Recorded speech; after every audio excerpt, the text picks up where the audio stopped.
What do general insurers have to lose in terms of data?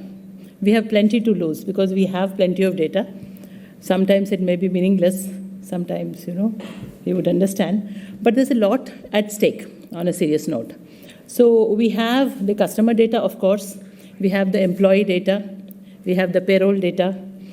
We have the actuarial data, the investment data, and product related basic, product concept and maybe how we're going to market it, strategy, why it's going to, the pricing related analysis.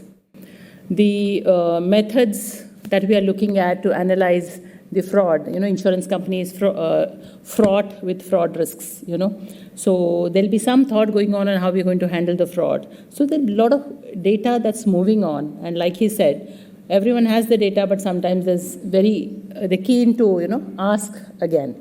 Recently we had some audits, so everywhere the data was flowing and the speed at which it flows, there's a great risk, being a risk officer, so I understand.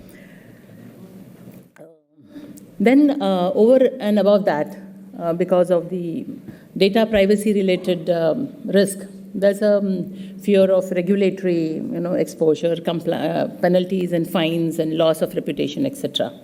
Why I'm building up this background is how important it was, or it is for not only for me, but for all of you as, in business of finance or whatever data you're protecting, how important it is to have a very good solution. We do have other things in place, like he showed, what we tell the board and releases the dollar, etc. We do have, but then none of it was sufficient. Each one had its limitations.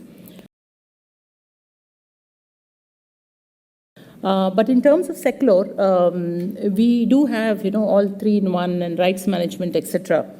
What is difficult for any business owner or even as a chief risk officer or top management of any company is maybe I can protect it as long as it is within my sphere of control.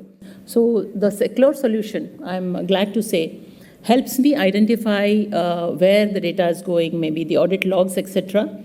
So I think that gives a lot of comfort in terms of, I think this put in, there's a lot of sharing that is required, which I already shared, personal identifiable information is required to be shared. Many times we put in our tender where the government requires a lot of data with respect to what claims are being settled, what's the quantum of claims, and a lot of corporate clients would like to have a comparison in terms of the quotations. I've been in business, so I know that side better than this, where a lot of claims-related data, which I have to share, though I want them to, keep it confidential, but I am not sure every time. I headed claims for a long time.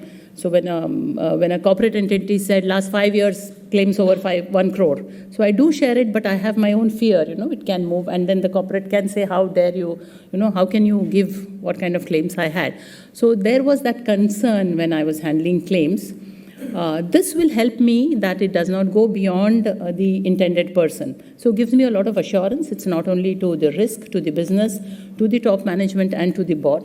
And what I liked about it is talk about Bolden James, where the new features are coming in. We're going to look at that. And having said all these things positive, I always meant to have a very simplistic way of adopting this. Adoption is a major challenge when it comes to getting it across the company.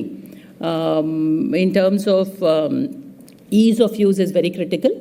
And in the morning, as I said, it should be invisible, unintrusive, and it should blend in with what I am doing in business. It should not be an extra step that I will have to take.